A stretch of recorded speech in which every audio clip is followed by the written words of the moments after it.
За присуството имавме денес исклучително интересен квалитетен настан заедно со Фондацијата Конрад Аденауер.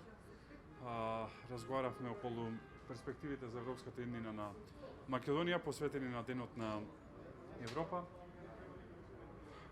И она што го истакнав во обраќањето, можам да го повторам, а тоа е дека во Македонија сите политички партии имаат јасна определба кон членство на Македонија во Европската унија. Тоа давала една сила на целиот овој процес на европска интеграција.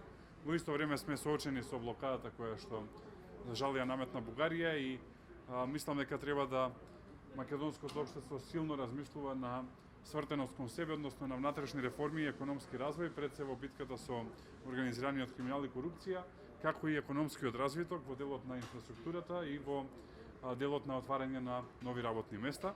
Беше корисно да се чујат мислењата и од останатите учесници, од амбасадорката на Германија и представникот на Фондацијата Конрад Аденауер. Благодарам на присуството и повеле такви прашања. Благодарам.